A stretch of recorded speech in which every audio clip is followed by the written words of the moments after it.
the latest episode of the B Movie Club. I'm your host Kevin, and this week we'll be discussing the 1979 comedy action classic, The Warriors, starring Michael Beck, James Remar, a bunch of other people you may or may not recognize. For those of you joining us for the first time, the B Movie Club, it's like a book club. Each week I'll post online what movie we'll be discussing. And you can contact me and send in your favorite scenes, favorite quotes, just what you thought of the movie overall. Anything else you want to tell me, you can reach me on Twitter at KD9575. Go to our page on Facebook, Original B Movie Club, and click the like button and you'll get all the latest updates. You can also subscribe on YouTube, KD9575. It's totally free. Don't forget to tell your friends, if you will. The Warriors. It is set in New York and the future of some sort, though it's hard to tell. In this movie, the big gang leader in town, Cyrus, calls kind of a congress of every gang in New York City. So each gang has to send 9 representatives. At which point he lays down his plan of them uniting together to basically take over New York and control it. He says that they've got, 60,000 gang members. Now the police only at most will have like 20,000. So by that math, can you do the math, suckers? By that math, they should be able to run the city. I'm not sure how that would work if the National Guard or the Army. Anyway, that's neither here nor there. Because, spoiler alert, Cyrus is killed. He's assassinated in the middle of this meeting. And, it's chaos. People don't know what's going on. And through it all, the Warriors are wrongly accused of murdering Cyrus. The Warriors are a small gang from Coney Island who are completely innocent. But now they have to go all the way from Brooklyn, which is where the meeting takes place, through all of New York to get back up to Coney Island, which is their turf. So the cops are chasing them. The other gangs are chasing them. So they have to fight. They don't have cars for some reason. It's New York. Nobody drives.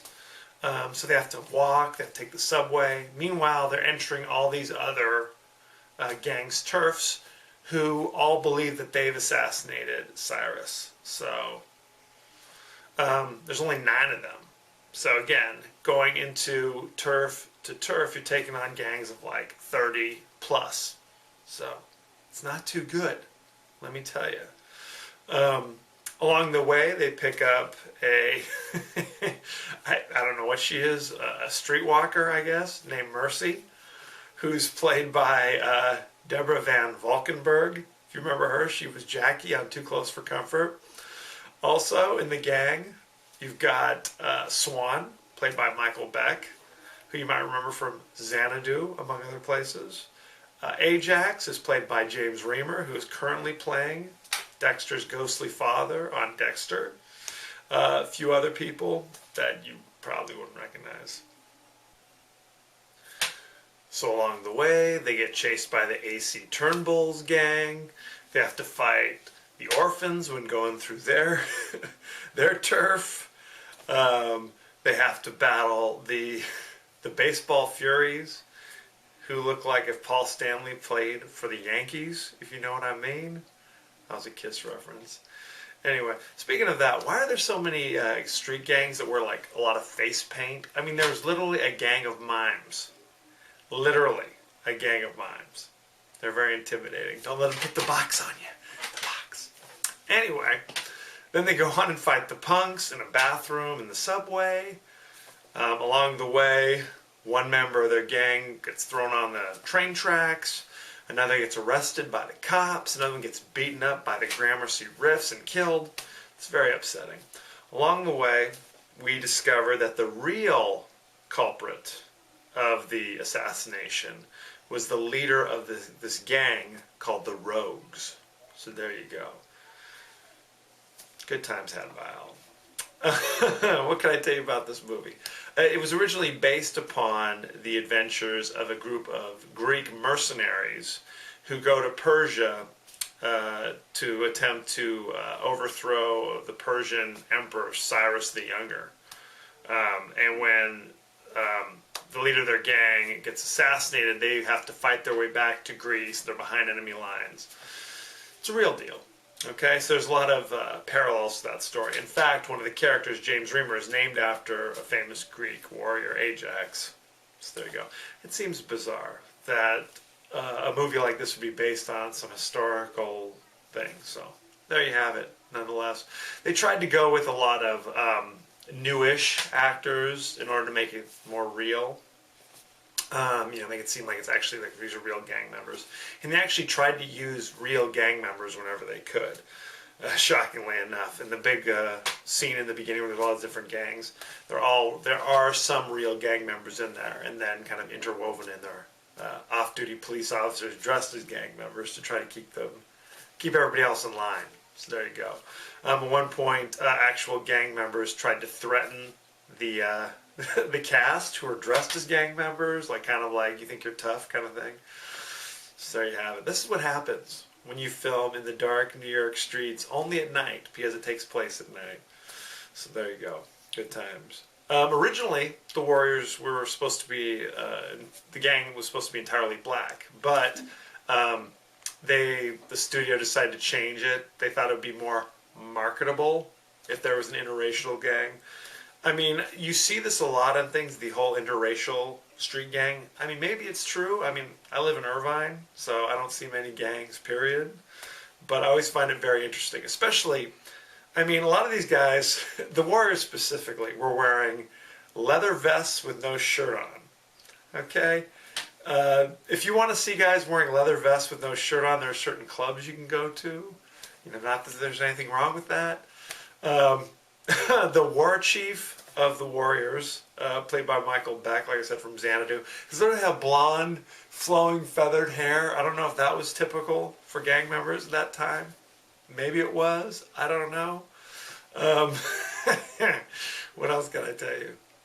James Remar, who plays Ajax, when he got the role, first of all, he got the role by being so wild at the audition, he literally threw the table that the producers and directors were sitting at to try to show that he's kind of crazy and a loose cannon. In order to get ready for this role, he actually went to Coney Island and studied the real street gangs that were out there to kind of get some inspiration. One gang, one movie gang, the AC Turnbulls, when the shooting was over, actually went to food at a local hangout spot, and people were scared and running away from them because obviously they were still dressed as gang members. Yeah, I guess you can't do that in the dark streets of New York. You know what I'm saying? The Furies, the baseball Furies, like I said, the baseball gang that would have face paint, were designed that way because Walter Hill, who's the director, actually he was a big fan of Kiss and the Yankees. Two great tastes that go great together, I guess. I don't know. Again, I'm not a gang historian of the streets of New York, but there were a lot of gangs that have themed uniforms. They were literally dressed like they were on the Yankees. All of them. They had the high socks. They wore cleats. It's all very strange. I can't explain it. Good times. Walter Hill, the director, he went on to do such things as 48 Hours. That was his big thing. He was kind of a renowned script doctor. If they had a script that wasn't working out, the studios would call him in, and he'd rewrite it, punch it up, fix it. He actually did that with Alien earlier. And in exchange for that, they would let him do these kind of movies. His own kind of movies, which may or may not be that successful. He actually went on to do Witness later. David Patrick Kelly, who plays Luther, the leader of the Rogues, interestingly enough, you might remember him. He was also in Dreamscape as the evil character. He's often kind of an evil, squirrely guy. Not somebody who's overly intimidating, but kind of kind of wormy and irritating more. He does evil things, but in an irritating way. I guess that's the best way to put it. Anyway, he actually goes on and plays in 48 Hours another character named Luther, both directed by Walter Hill. Why? Nobody knows. That's all I can tell you. Michael Beck, who was cast as Swan, the war chief, he was first discovered when Walter Hill was working on Alien. He went and saw a movie called Madman to look at Sigourney Weaver, who was another unknown at that time. And Michael Beck was also in that. So he kind of saw that performance and kind of filed that away for later use, I guess, right? Mercy, played by Jackie from Too Close for Comfort, was originally supposed to end up with this other gang member, Fox, played by Tom Waits. You might remember Tom Waits played Windows in The Thing, which is another movie I've done, one of my classics. And like I said, they were supposed to end up together.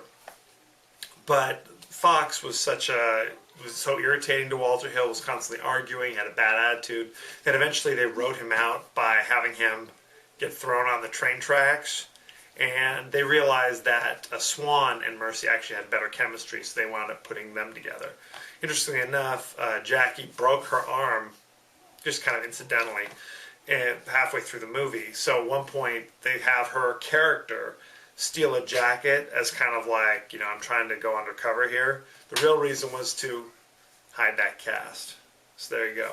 The studio originally wanted Tony Danza to play the role of Vermin, which is another Warriors gang member. Tony Danza turned it down, though, because he was going to do Taxi about that same time. They replaced him with another actor who was supposed to be killed by gang members. But he, in order to kind of keep himself around, he kind of tried to be more funny and more interesting, so they wound up changing the script. So in the end, only like one character gets arrested, only a couple gang members get killed. Only a couple.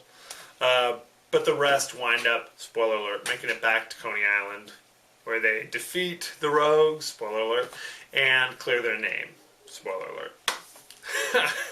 So there you go. There's a lot going into this. Interestingly enough, at the time when this movie came out, people thought it was kind of glorifying gang violence. And there were a lot of gang fights, like gangsters would go see this movie, and then they'd see the rival gang sitting next to them, and they'd put down their jujubes, and they'd start fighting. So they didn't like that too much. Eventually it became a big cult favorite. It didn't do very, extraordinarily well at the box office, but again, through word of mouth, some good performances. I know the Baseball Furies became the #1 Halloween costume that year. So there you go. So, next week, I am leaving the 70s. I've been trapped in the 70s for too long. I'm going back to 1990. We're going to be doing Tales from the Dark Side, the movie, starring Christian Slater, Julianne Moore, Steve Buscemi, Debbie Harry. The list goes on and on. Need I say more? James Remar is in this as well. James Remar is like in every movie, by the way. So check that out. It is streaming instantly on Netflix. As you know, I end every episode with a totally out of context quote, and here it is. Can you dig it? Thank you for joining us. Hope you enjoyed The Warriors. Next week we will be doing Tales from the Dark Side, the movie, streaming instantly on Netflix. Thank you for joining us, and be well.